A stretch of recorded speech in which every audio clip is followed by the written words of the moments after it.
Hello everyone, I'm gonna jump the queue here and actually post this on a weekday. I like this car so much, I'm not gonna save it for the weekend. In fact, I have like a backlog of 100 videos, not necessarily car videos, but I'm gonna be dumping more videos this month because it's taking up too much hard drive space. Anyways, MiniGT, I pre-ordered this a long time ago. It's been sitting in my box 2 weeks or something, so I thought I'd open it up and get it out to you guys. This is number 488 in their lineup, so they're just non-stop MiniGT. And I gotta say, they might be the best brand in diecast 1/64 scale models because they make so many different castings, and generally the quality is quite good and they're not overpriced. So if you're new to collecting, you should just start with MiniGT in my opinion. Alright, anyways. This is from the 1976 Spanish GP. It's a Tyrrell P34, number 4. I'm not going to talk about the car because I've spoken about this car twice in my Kyosho reviews of this thing, so which I will show you, of course, at the end of this video to compare. Sponsored, I mean not sponsored, it's actually approved by Tyrrell, which is weird. Who owns that? They don't make cars, right? They haven't made a car in a long time, correct? But someone must own the actual brand. So that's interesting. And then, I don't know if I've ever called a hologram here, but I suppose maybe anticipating people making fake copies. Okay. Standard MiniGT packaging, you know, nice blister, small box. You can actually keep the packaging, or if you have to throw it out, you don't feel so guilty throwing out a lot of stuff. Alright, so what's interesting about this particular casting is it's got these like covers, ram air ducts into the engine. Look at the red on the wheels, the center caps. Cool. Yeah, as you can see here, it's quite interesting. I'm noticing some patterns on the tires as well. Oh yeah, here we go. So you can see these 3 tread block tread grooves, and they're actually on this model MiniGT did. So that's interesting. Couldn't really find a rear photograph of this car with these funky ram air ducts. Alright, well, let's look into this model now. Start on this side. So yeah, the first thing that got me there was the red center caps there, and naturally that is close to the real car. One issue is the wheels are blanked off. I'm not sure. Could they have made those hollow or not? I mean, these aren't toys for children, so I kind of feel like they could have. I mean, if I 3D printed my own, I could have done it. So, but maybe they're going for durability or something, I'm not sure.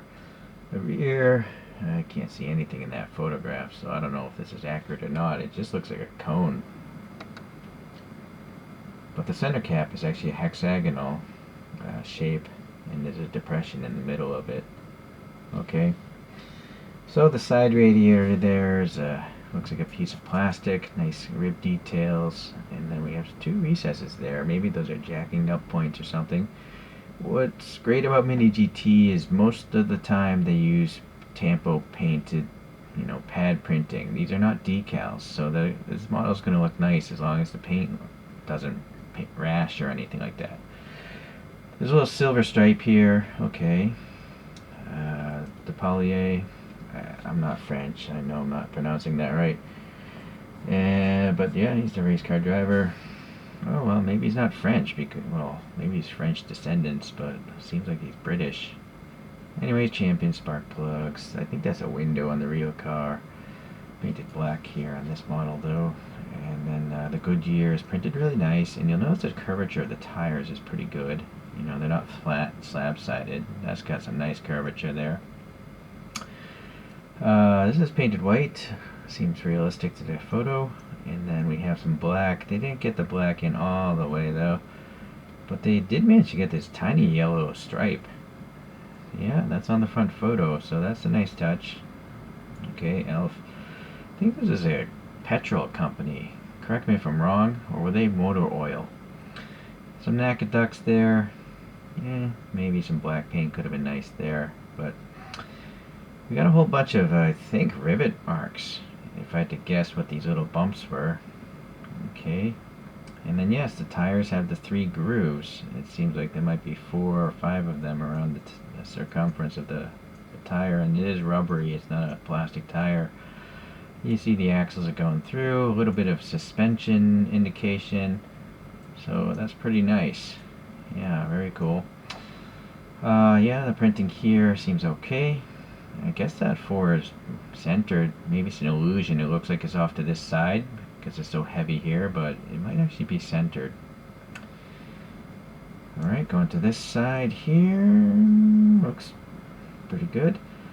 Look at the engine. They actually printed Ford here. So that's pretty impressive, printing on the engine. And then you got the stacks in a metallic silver, or chrome even. It's quite shiny. You can see the white reflecting on it. I don't know what this thing would be, but it's silvery. Maybe this is a distributor. Nicely molded little ignition coils as well. Ignition wires. That's really cool. Okay, yeah, good printing on the tires on this side as well. There's some sponsorship there as well. The yellow stripes are good. You can see the trailing links here for the suspension. Very nice. It's literally floating. Steel axle holding the rear wheels together. There's some sort of silver, I don't know if that's the exhaust or a sway bar, but there's intakes to the brake ducts here. Some differential details. This is really impressive. That's really cool. And then we got the snorkel thing, color matched with the tiny yellow brake for the yellow there. This chrome roll hoop, very good. And then the ducts have a little bit of recess. It's not black in there, but you could take a black Sharpie easily enough. There's a seat here, seems like a separate piece. The steering wheel seems to have some air passing through the spokes. Well, it's not really a spoke, it's just well, I guess they are. It's all black in there, it's hard to see, but it's probably realistic to the real car. I suppose these could be mirrors, but there's no silver paint. But there's a lot of more important places to put the paint, so I think that's fine. I mean, they printed up here as well. Alright, the rear wing has printing up there. I can't tell in the photo if this is in the right orientation. I would give him the benefit of the doubt, but for me, I almost feel like I want to see this orientation over here, right? So if anyone knows better, please leave a comment if this is the correct orientation, or if it should match the front. Goodyear here looks good. Again, this time now I think this is offset.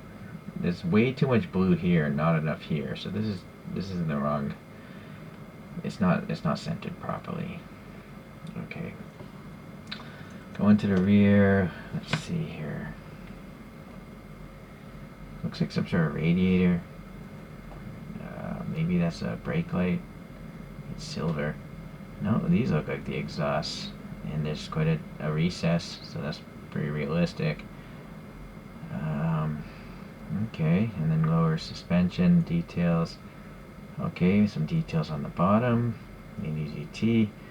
And as always, or almost all the time, they don't tell you what this car is. It's really strange that they have all this blank space and they won't write Tyrrell P34. It's really odd.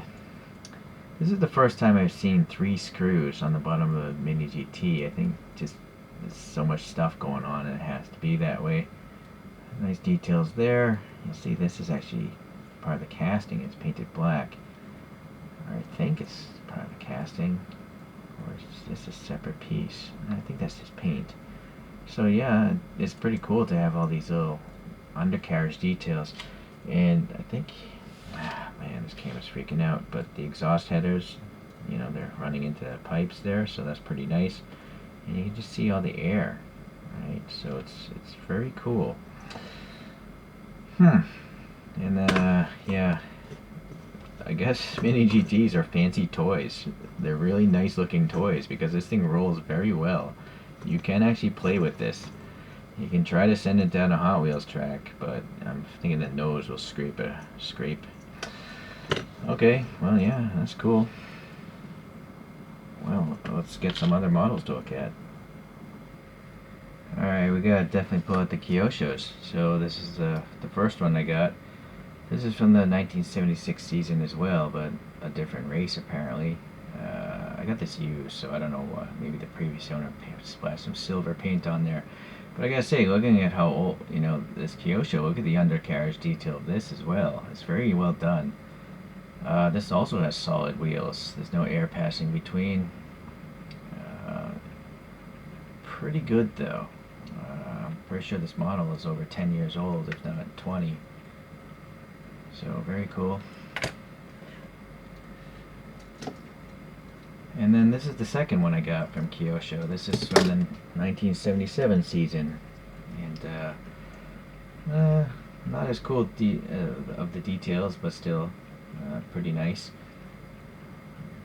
Twin radiators back there, and then they went to like a more full fairing there for aerodynamics. Yeah, quite a different shape actually. This variation or evolution. There's nothing in my mind saying that these are not 164 scale. They all look pretty much the same as far as the wheelbases go. So, and the width of them as well. Right, so they all fit nicely next to each other. So I'm quite happy about that. I'm gonna throw up this Ferrari by Kyosho. It's not the exact same year. I think this might be from the 77 season or 78, but same time frame. And I'm going to kick it back old school. This Kyosho here is from 1961. It's a Ferrari Dino 156. It's nice that they write the year. I wish they wrote that on all these things. So because who's going to memorize all this stuff? I surely am not. I can't even tell the difference between a Challenger and a Charger. I'm always making that mistake. You guys know who you are, calling me out on that, and rightfully so. This is a Kyosho as well. This is a more modern one, of course. This is a Red Bull Racing RB5.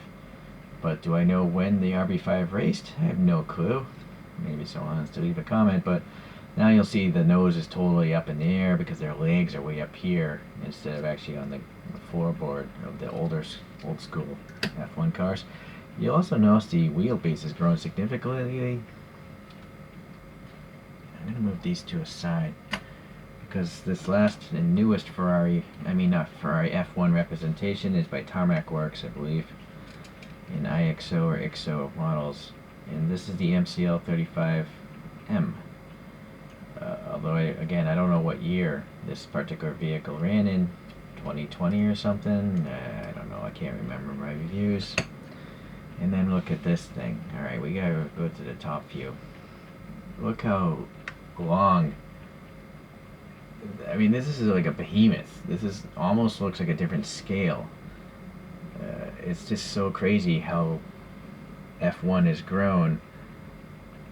I don't follow F1, so I don't know I don't know if this is for safety or they're just trying to slow the cars down, which again is for safety, or what really.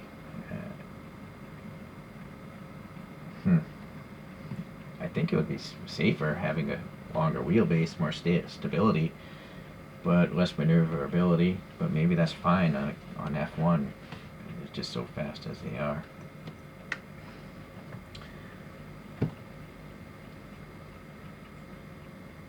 Alright, well, this is an awesome model. MiniGT continues to impress. They, some of the interiors on their road cars now have color on them with decals inside. This thing just is molded details, and the fact that they actually printed Ford on the engine block. Are you ever going to see that in another 164 scale diecast? I don't think so. I think that's the first time I've seen the words printed. Maybe I'm wrong. Maybe like a Time Micro, possibly, but they're far more expensive models. So, well, yeah, awesome. It's an awesome car. If you want to learn about the Tyrrell, obviously the internet is there for you. I can look up my reviews of those two other Kyoshos where I spoke about it. But yeah, the next video that's going to probably come up is that one. Thanks for watching today. I'll see you in the next F1 video.